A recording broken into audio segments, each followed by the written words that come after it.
Well, welcome back to the Heartland Leadership Podcast, a podcast all about leadership and the way of Jesus. My name's Clinton, and we've been in the midst of this pandemic. We're starting to reopen a little bit, and I just got to thinking about all the different adjustments that people are making in their lives as a result of this. And one that really stood out to me was people's marriages. Rhythms of work are changing. People are staying at home more, and married couples are just together more now than ever. And I just don't know if some relationships have the foundation necessary to withstand all that extra contact. I think there's marriages out there that are struggling. And so I wanted to have two couples on the podcast today.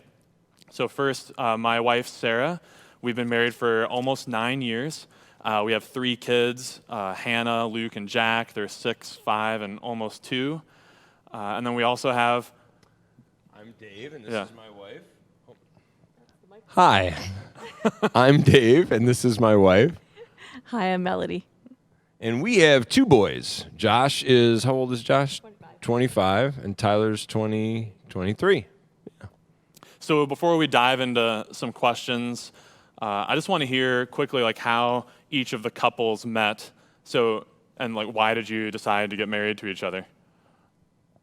You want us to go? Okay, why don't you tell this part of the story, babe? Okay, well, we met in church youth group in North Royalton. I was already attending the church, and his family started coming to the church. He was 17, and I was 16.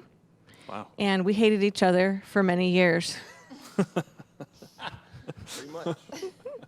I became best friends with his sister, and David and I hated each other up until the second year of college, I do believe. Wow. And what caused the long-standing feud? He was a jerk. Oh. So Gotcha. He wasn't following the Lord, and I was following the Lord as far as all the rules and the regulations. I was a great Christian girl, but behind the scenes, I was really struggling with some things. I wasn't making decisions that were God-honoring, and he wasn't following the Lord. So we just weren't on the same page. And once I just really decided I needed to put my all in my faith. Either I really lived it or I didn't. And there was no, double-facedness to it. So I started living it and stepping out on faith and really delving into my faith, reading my Bible, praying a lot more, and just really realizing that I'm going to put my all into this. And then unbeknownst to me, he was doing the same thing. So once we got on the same page that way, it was very intriguing to me to see another man that was committed to Christ. That was very attractive to me.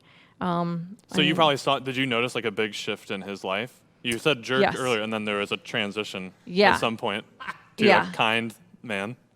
He was, and he was more, sensitive and sat down and talked to me, apologized to me, was encouraging me in my faith, and it was really intriguing to me.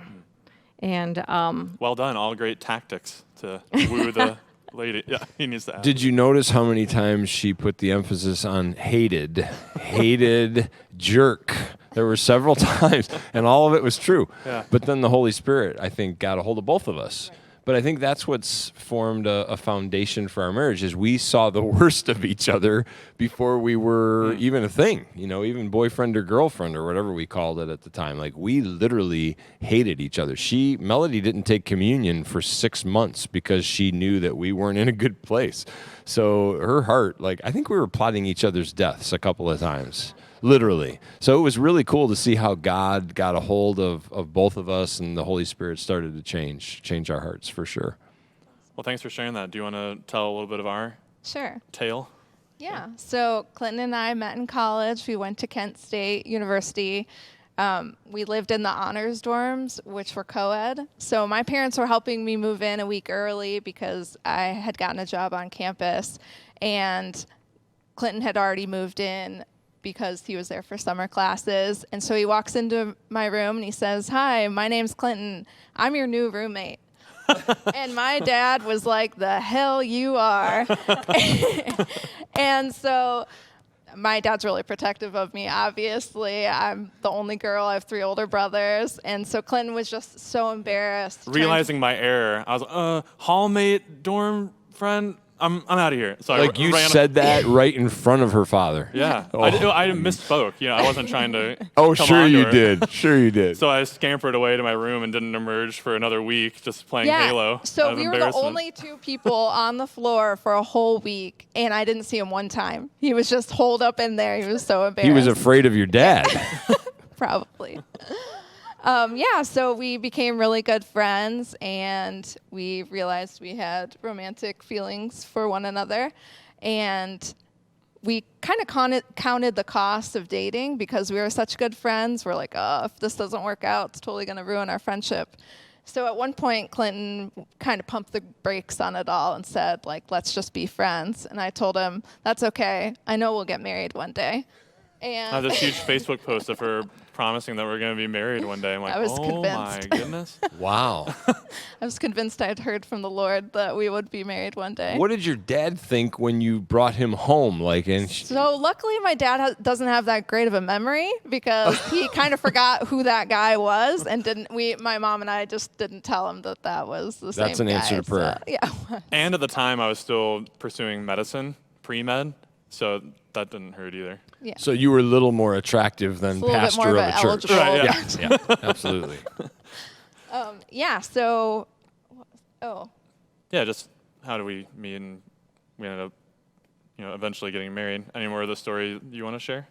I think the reason why I wanted to marry Clinton was he checked off a lot of the boxes that I had had in my mind for what I had wanted in a husband. Wow. So, What can we hear about some of those boxes? Or- That's a good question, Quint. how long do I have? No, I'm Oh, just kidding.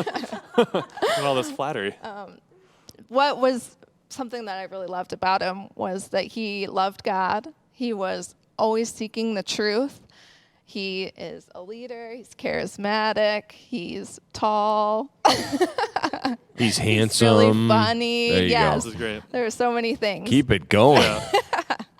But most importantly, Clinton has always spurred me on toward Jesus. He played a major role in my coming to know him, and he makes me want to be more like him every day. Clinton played a major role in your coming to know Yes. Jesus? That's awesome. He How did. was cool is super that? annoying. So I was placing I wrote out little Bible verses on index cards and would slide them under people's doors, and I guess it worked out for her. Yeah.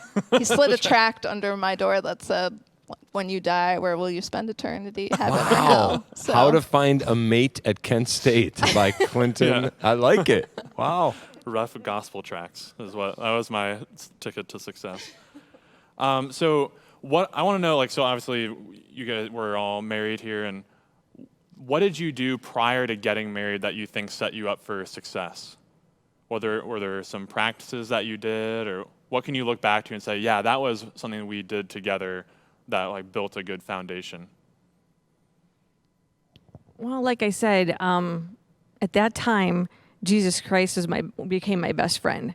I spent most of my time with him because I didn't have, since I broke up with my other boyfriend, my friends group, I kind of lost my friends group.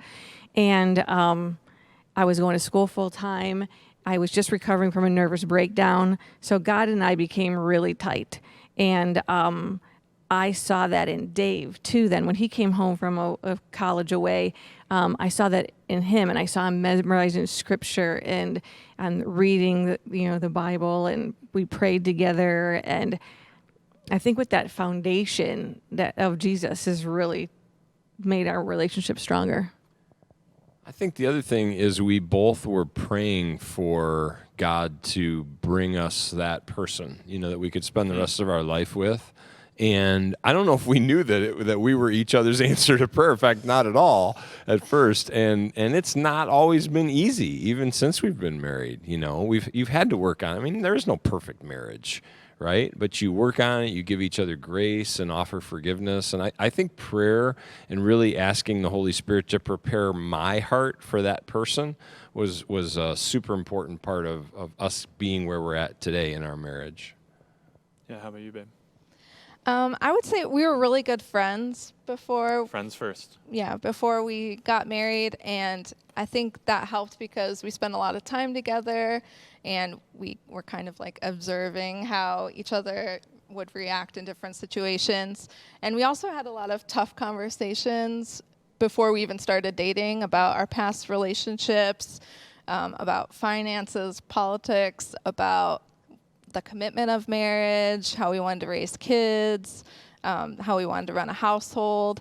And I think it really helped in a lot of ways because it created an open dialogue, and we kind of knew where each other stood, but it also made it so that none of those topics felt like they were off limits or taboo.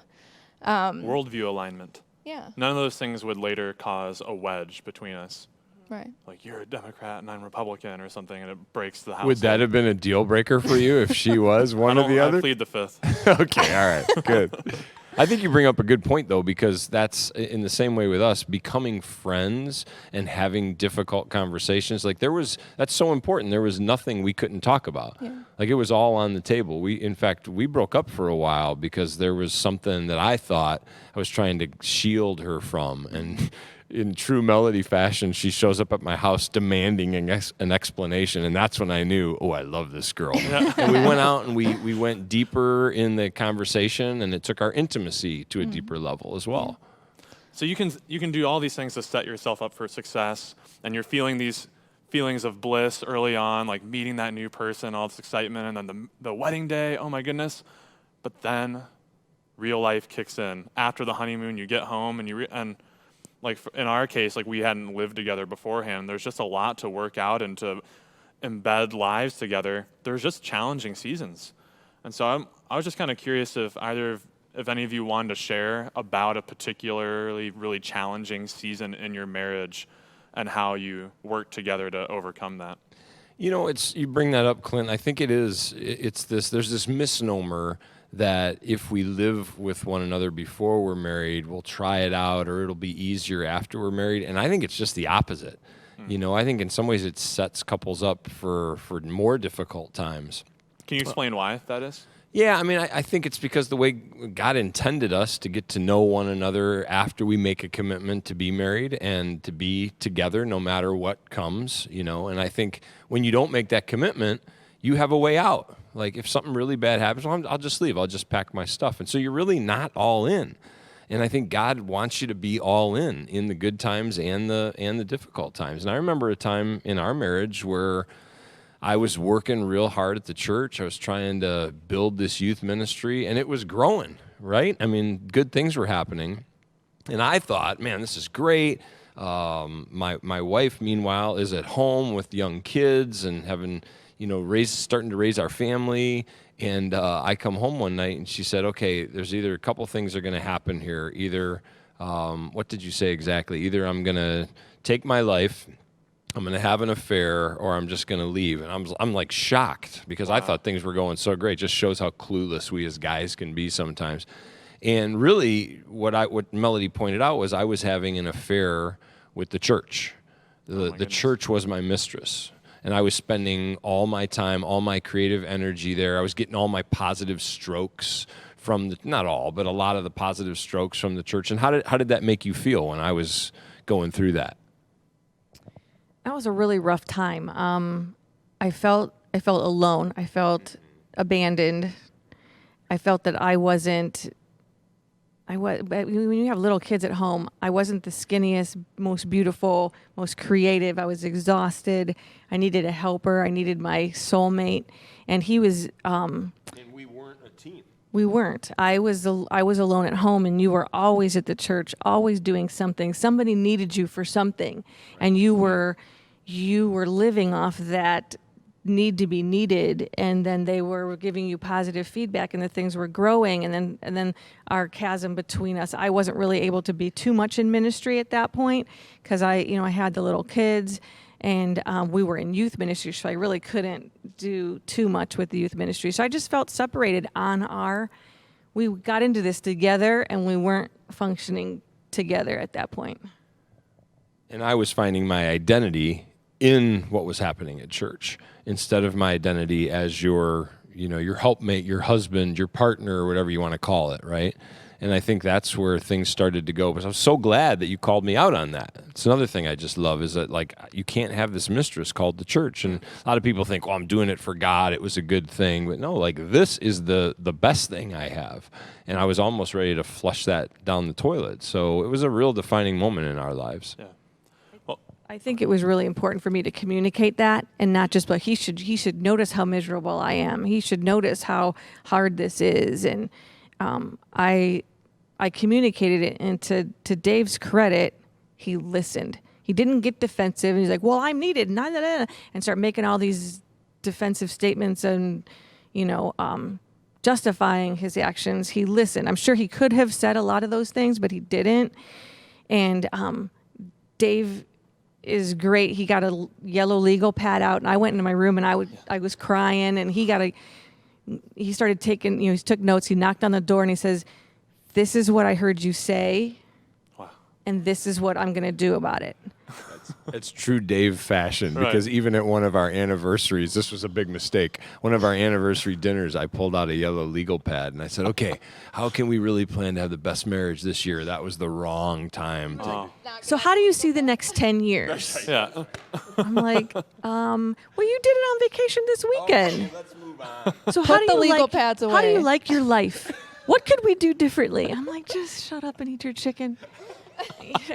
But it was planner. helpful. It was helpful in that moment because it proved that, a lot of times what I say and what he hears are two different things.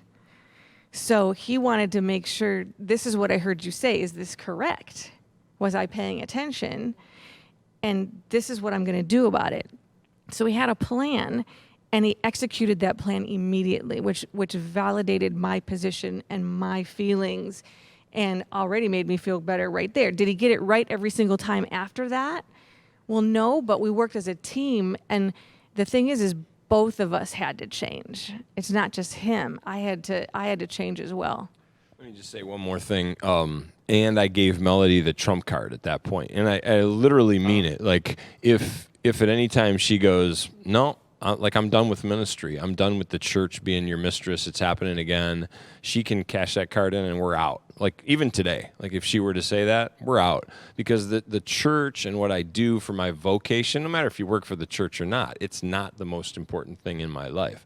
Behind my relationship with Christ, my personal relationship with him, this is the most important relationship that I have. So I always want to keep that front and center. I wasn't going to go here, but now I'm kind of curious. Do you think there's something unique about ministry that puts pressure on a marriage? So I wonder, like, That's a whole nother podcast. do lawyers and doctors similarly face these challenges in their marriage? Like, you're married to your career as a doctor.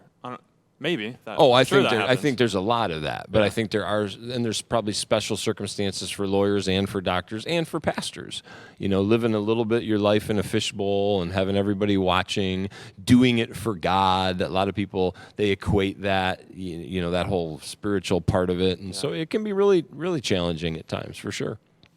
Well, I don't know if you want to share about some of our challenging seasons, but if I can speak for you for a second, I will. Not that you've ever had very Right. many, right? I think for us, before we moved to Medina, we lived in Chicago for 5 years, and we were just really isolated from family and friends. We didn't have community the entire time we were there. I think that just was really tough for us to have, to be lacking a group of people where we could, like, be real with them and share what we're struggling with, instead of, like, we just struggled in isolation for years, and it was really brutal. So here I am now, ironically, the connections director, helping people find community, because coming here, like, Tony Allen, my best mate, and his wife, and some other couples, like, we've really formed this tight community where we can find, like, real relationships and, like, be honest with what's going on. It's got to be so refreshing for you coming out of, like, literally 5 years, no community at all in Chicago. Wow. Yeah, not really. I mean, do you agree with that, or? We didn't really And plan this. we had just started having children, and I think that, we were just so bogged down with all the responsibilities that there are with raising two little kids. Our firstborn and secondborn are only 17 months apart, so it felt like we had a baby when we had another baby. And then just the challenges of living in a big city while also raising children and living on a PhD student's budget. There was just not a lot of time really to do anything else. But despite all of that, I think if I could give advice to my former self, it would have been like, by going out and finding community, making that effort to plug into like a church group or something, it's going to make all those things easier. You think that like you don't have the time for it, like you have to make space for relationships. There's our connections pastor talking right there. Yeah, did you like that? Full circle. That's right. That's good, Clint. Okay, kind of switching gears here. There is this book called Sacred Marriage by Gary Thomas, and the subtitle of it is, "What if God designed marriage to make us holy rather than to make us happy?" And I'm just kind of curious, like, does that strike you as true? Do you want to like comment a little bit on that? Yeah, there's so many good books. I know Love and Respect by Dr. Emridge is another great book. But this particular book that you referenced, Happy or Holy. So here's how I always have looked at this: is God didn't give me the gift of my wife so that I could make Melody more like me. We don't need more Daves in the world. And Melody's job isn't to make me more like her. God gave me the gift of Melody so that he can use Melody in my life to make me more like Jesus. And the same way, same thing works for Melody. And so in that way, I think it really is a gift, and I think it is about our holiness, because Melody has a way of helping me become more like Christ. And I love that. Now, I also think that makes me happy. Okay, right. Like there is a happiness in marriage. And when Melody's not around, like there've been several times in our marriage where she's taken long trips to go see our boys over across the ocean. And, for the first couple of days, it's pretty cool as a guy. You're walking around and you're scratching yourself and you're eating frozen pizzas. But like after 2 days, I'm walking around lost. And I'm reminded of why I'm so happy in a marriage relationship, and I can't wait for her to come back. So that's kind of how I look at that. As I think it's a both and. Surprise, right. It's not surprise. either or. Yeah. Like when you're helping each other on this journey of spiritual formation or discipleship, that ends up leading you to the best possible life where flourishing and happiness takes Right. place. It encourages me when he encourages me to spend time with Christ. I'm a better person. I'm less self-conscious, less demanding. I am happier when I spend time with Christ. And he encourages me to spend time with my first love. He's not intimidated by Jesus. He's not in a race with Jesus. He's that's so interesting. Yeah. He encourages me to be with Jesus, and I come out of that time with Jesus a more relaxed, self-confident person, and I'm a better version of me for him. So. Now, last thing I want to say on this, because we are potentially coming across like we've got this all together and we've got this perfect marriage. And we do, actually. No, we don't. Like, right. No, I mean, we have our struggles. There's lots of things that get in the way of that. And there's many times like, you need to see things more my way. But when I can step back and recognize what God's doing in that moment and what a gift my wife is to me, it always ends up in a better place. Yeah. Now, I have a follow-up question to that. So we talked about earlier kind of this worldview alignment, having those discussions before marriage, like, what do you think about this and kids, and do we travel? What do we do for retirement and finances? But clearly, like, disagreements come up in marriage. How have you sorted through that before? Like, not just, and there's trivial things that kind of like, how should we decorate this room? And maybe there's like some little hills that you don't want to die on, just let her do her thing, and there's things that he wants to do. You're like, okay, fine, we'll do it. It's like compromising. Sarah, you want to take this one? Your wife is always right. There you go. Yeah. Melody, what would you have to say to that? I want to hear Sarah say that. Right. No, I think it's true. You have to be able to talk about those hard things in a way that's like respectful and at like an even tone, not raised voices. And you just have to be able to hear the other person out. And I don't know, just realize they have the best in mind for you, the best intentions, and I don't know, be able to give a little. You had this little quote that you shared with me a couple of days ago. You were reading. What was that again? The St. Francis de Sales quote? I think so, yeah. Okay. So as I was looking over Sacred Marriage again because we had read it when we were engaged, and I saw this quote in there that said, from St. Francis de Sales, that said, "Have contempt for contempt." And the author talked about contempt is conceived in, now I'm going to forget what I was going to say, conceived with expectations, but respect is conceived with expressions of gratitude. And so when I think about all the things that I respect about Clinton or I'm thankful for that he does, it makes it a lot easier for me to feel those feelings of respect and to have that respect for him. But when I just focused on these expectations that he might not even know that I have of him, or might be unrealistic expectations, then uncommunicated expectations are the worst. Oh, right. Yeah. That was a big fight. You wanted me to do something, and I know not what it is. Right. How can I win? That was such a turning point in our marriage because I remember him saying to me, you just have to tell me. Even if it feels weird to just say it outright, you have to tell me what it is that you're wanting me to do. Right. Because he can't read my mind. And even though I think, oh, well, you should know that thing has to be done, he doesn't. I'm just trying to remember where my wallet and keys and phone are. I'm struggling enough with that. You gotta tell me, gotta do these dishes or something. Yeah, I think that's key. The communication is key. Another thing that I just heard recently, actually from my son and his wife, when they were going through a disagreement, I heard her say this, and I was like, okay, are you fighting to understand, or are you fighting to be understood? And I was like, oh, that's really good. Am I fighting to be understood? I'm fighting for my point, or am I fighting to understand what's going on?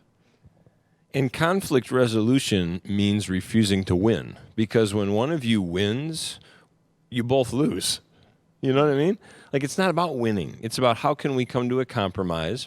We're two entirely different human beings, and God has wired us differently intentionally and put us together so that we can see the best of both of those worlds. And so for me to, like Melody just mentioned, to listen to my wife, to understand, first of all, where she's coming from. Now, we may not agree.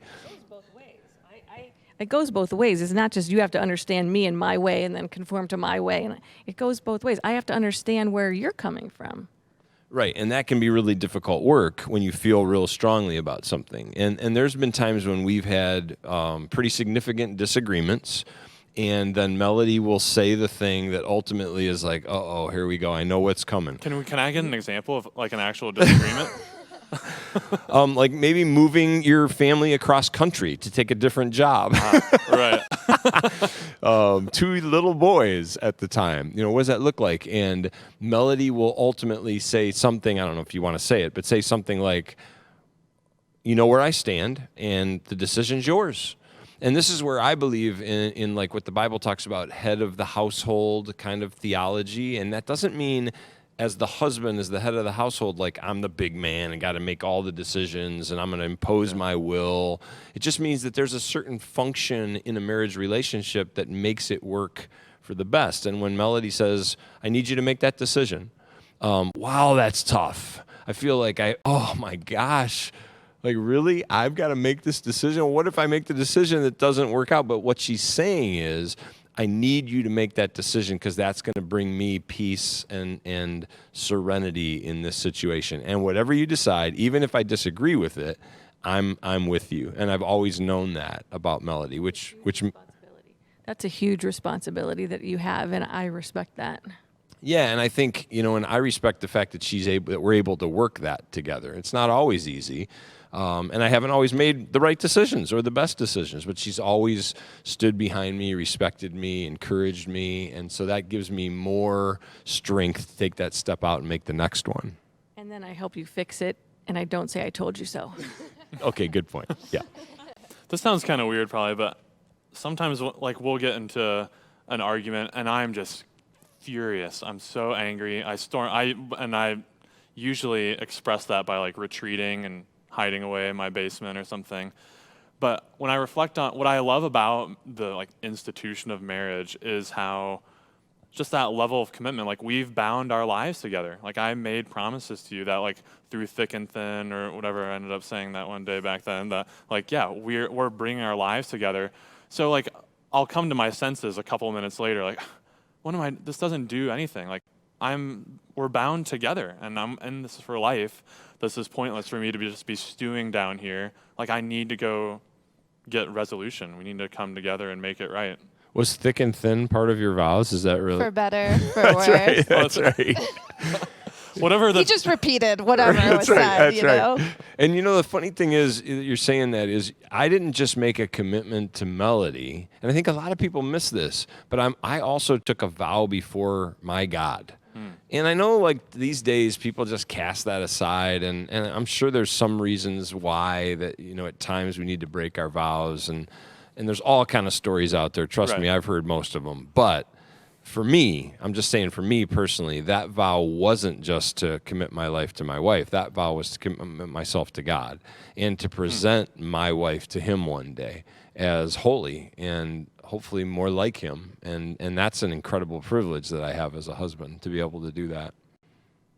This might get a little bit dicey, but I'd also like to broach this other topic of sex. There is sex in marriage that takes place, at least for a lot of us. How important is it? Like, what role does sex play? Because I think in our culture, it's been put on this pedestal of ultimate importance. Like, we've reversed the traditional cycle of like the traditional way of having sex on your wedding night, and here's this culmination of the ultimate physical act along with the ultimate commitment act of exchanging vows and getting married. But now our culture says, have sex first, see if you're compatible, and that's the foundation you can build your love around or something. And any thoughts on that? Like, is that a good thing that our culture is doing? Is there something to it? Is there something about this this chemistry aspect where you need to be sexually attracted to them, and it'd be I think a better marriage is one where there's a lively bedroom, let's say. But it also seems really odd that our culture is making that the foundation when it ultimately is fleeting. It lasts X amount of minutes. Or seconds. Right. Depends on how old you are. That's right, Clint. Yeah. And just as we get older, it's not the same beauty that there was when you're younger. Just things age and start to deteriorate. I'll just be a decrepit old man one day and not the tall stallion I am now. Ooh. So Wow. It's funny you bring it up, and you made a really hard right turn there from disagreeing to our sex life. But I will tell you, we had a lot of baggage, both of us, going into our marriage when it came to our sexuality that we had to deal with. And I think in some ways maybe still deal with. My mom and dad never talked to me about sex, not once. When I was almost 14 years old, my mom opened up the bedroom door. I was watching Charlie's Angels alone in my room. And she threw a book on the bed, and she said, "Read that, and if you have any questions, let me know." And the book was called Almost 12. I was 14. That was the extent of my sex education. But it started me down a road that was a pretty dark road, and I got hooked on pornography at a very young age, and to this day, still struggle with that temptation. Still need accountability and God's strength to make it through that one day at a time.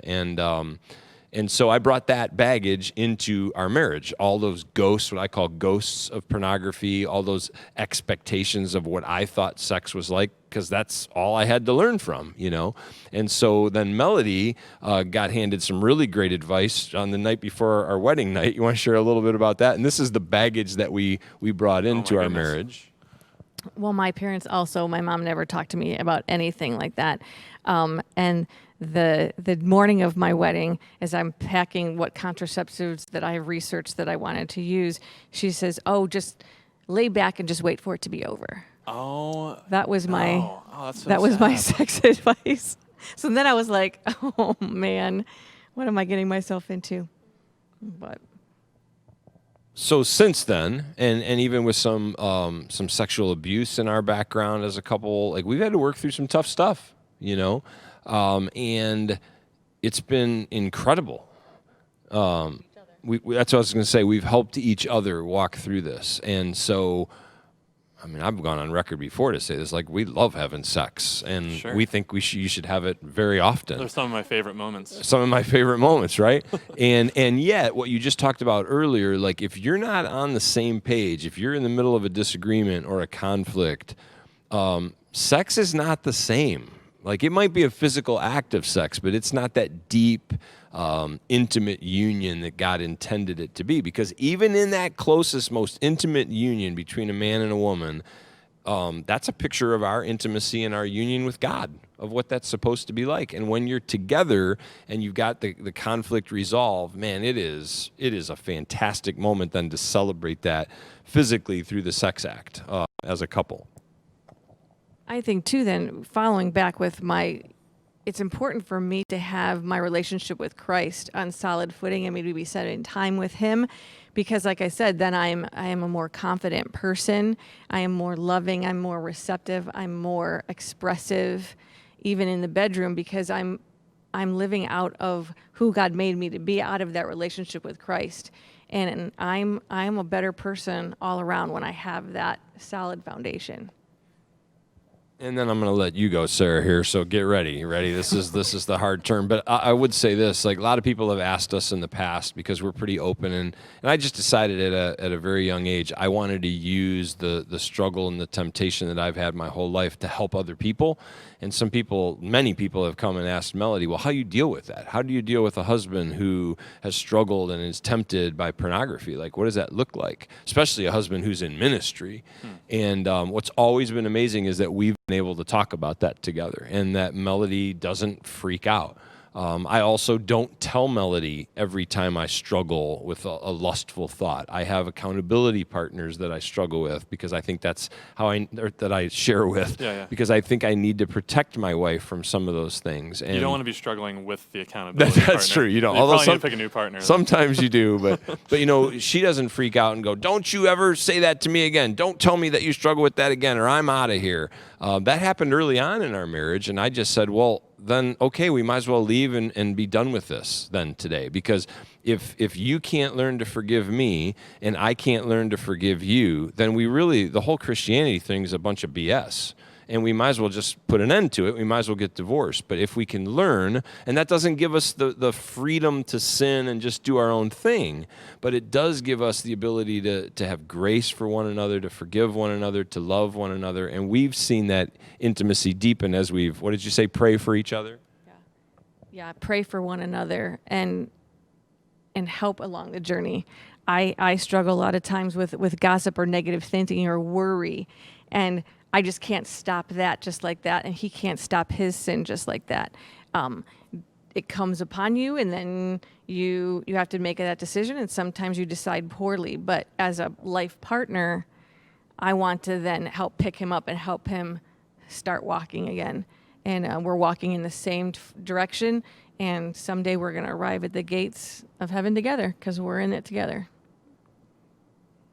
I think it's a good litmus test too, because how often you're having sex in your marriage is a pretty good indicator of how the marriage is going. So I was kind of taken aback when Clinton first started working here and was a part of a community of men, and they would ask him, when's the last time you had sex with your wife? And I was like, they're asking you that? Like, the pressure's on. I just did not grow up.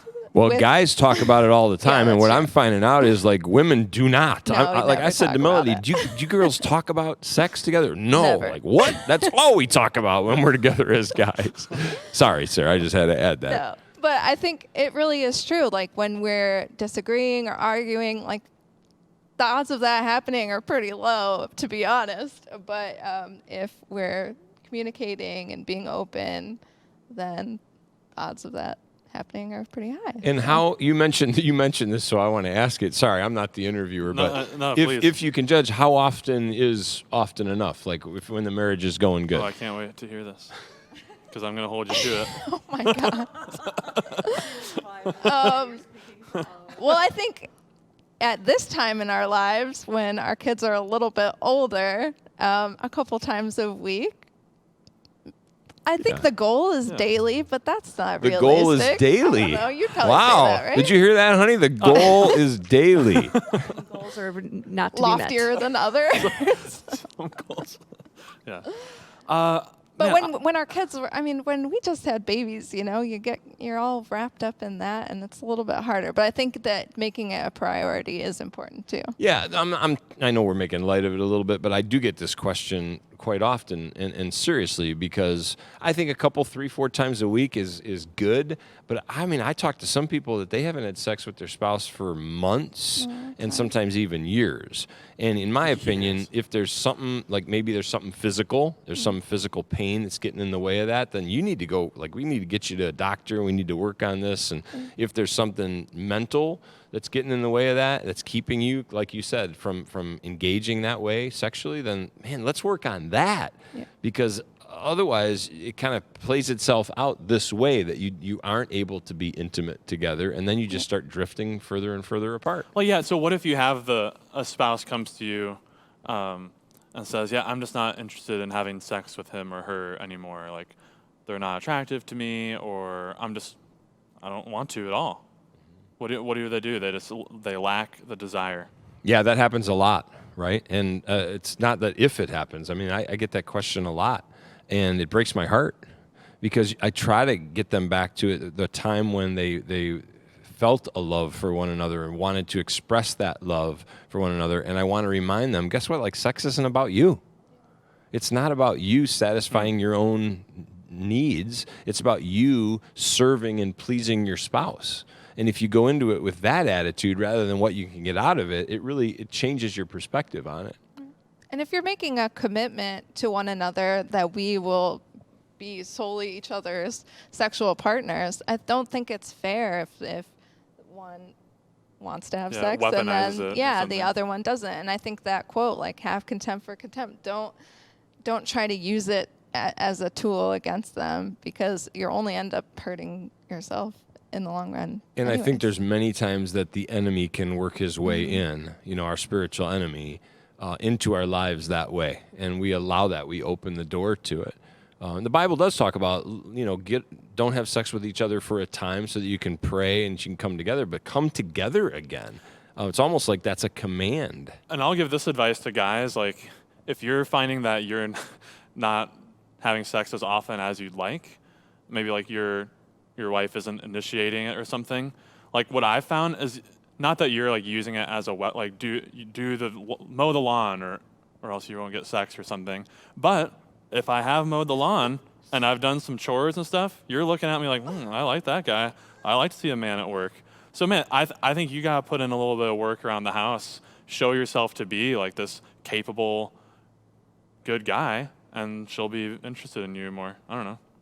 I think so. I think that is definitely, yes, I think that's true. But then. Did you get that? Point taken. I will be cutting the lawn this afternoon. Many times. Yeah. Oh, poor Destiny, who's sitting back there watching this videotaping thing. I think so too. But you guys have to determine what's right for your bedroom and not let Hollywood decide what's right. Or how it's supposed to look, or how it's supposed to play out, or end, or whatever. I think you need to turn off the TV and you need to be together. Oh, that's really good. Yeah, because it's not always that the woman's supposed to pursue the man. Right. The man should be pursuing the woman as well, right? And not withdrawing to the basement to play video games, right? Yeah. Yes, and then the approach is very important. When you come on strong, sometimes I'm just is that all you want? And is that all you want to get? Yeah. But usually the answer is yes. Yeah. But if we're honest, but a little romance. It's best to ease into. We've been married 9 years, and I still don't know all the right tactics to get what. And that's part of it is physically, right? Even physically, we're different. I heard this years and years ago, but a woman is more like a crock pot. And this is a huge generalization. Warms up slowly, takes time, romance. A guy's more like a microwave. We're just boom, we're ready to go. And so even that requires a little self-discipline and a little selflessness, and to meet in the middle. Until your kids are in college and in your 50s, I want to go. Let's end this taping right now. We've got things we need to do. Some role reversals that happen. So once you try to think you have it figured out, Yeah. the game changes. So I don't think you'll ever figure it out. Wow. That's the beauty of it. You keep trying your whole life, and it's never the same. And you realize it's not about the physical act of sex. Like, that's a benefit, but that's what I was trying to say before. Maybe I'm not explaining myself, but the union we have with one another and the union we have then in Christ, with Christ in that moment, is really the goal. And there's nothing more beautiful than that. And I can say that as a guy who for years have struggled with porn and masturbation. And you get to the end of that, and guys, if we're honest, it's empty. Yeah. And it's all the same. But when I'm holding my wife, this real woman in my life, not some screen or some image on a screen, but like this real person, that's a gift from God to me. And it's such an awesome thing. Why would I ever want that when I can have the real thing, right? So it's just this constant reminder of how Jesus is behind every single part and aspect of our relationship.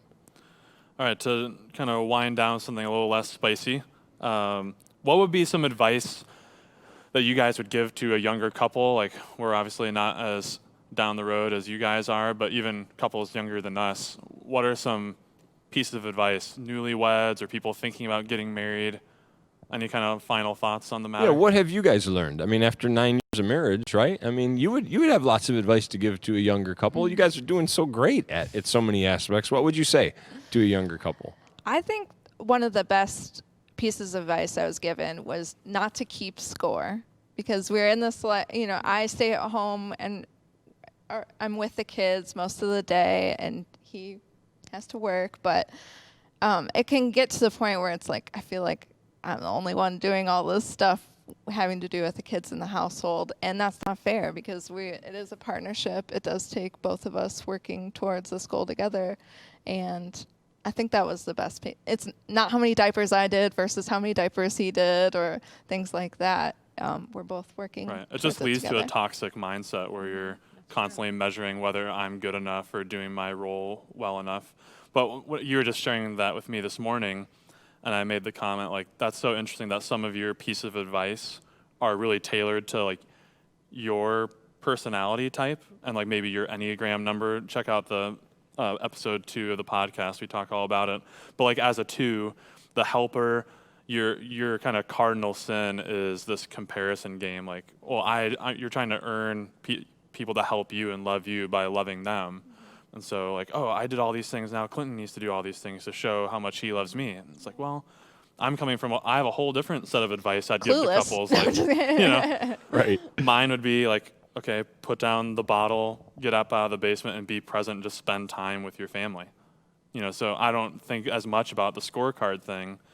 When I think of advice, it's like, we all have our different perspectives where we're coming from. Yeah, I think that's true. It's like Dave was not made in my image. Clinton was not made in Sarah's image. He was made in God's image, and he needs to live out that God image. And I am to help him do that, but it's gonna look differently. One of the pieces of advice I would say for the ones that have little ones, especially, is keep your marriage first. Don't put your kids in the middle of your marriage. Don't have Christ-centered marriage, not kid-centered marriage. And make sure you take time every week just to be just the two of you, to show your kids that's important. I think that creates security in the little ones, to know that mom and dad are, it's important for them.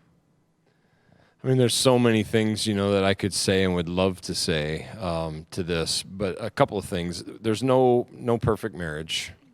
Nobody's got it dialed in, so don't think that. You need to go to the Holy Spirit together and really pray and ask what God wants for the both of you and for your marriage. And then just on a lighter note, my dad gave me, and my mom and dad have been married, over 50 years. Melody's parents were married over 50 years. So what an incredible gift we had to be able to watch that and still have for examples. But my dad said, always treat your mate like it's your first date.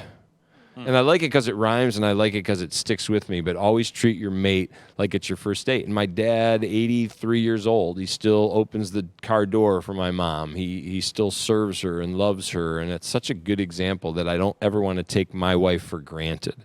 But I want to act like I'm continuing to try to woo her and to pursue her. And I think that's just been great advice for us in our marriage. Well, thanks, guys, for sharing all that. Kind of opened up. We're pretty real there. Yeah, thanks for watching this episode of the Heartland Leadership Podcast. Be sure to subscribe to the email that will notify you when new episodes come out. And we'd love to hear from you. Write in some questions. We'd love to tailor some topics and even have a mailbag section. So yeah, be sure to like and subscribe, and we'll see you next time.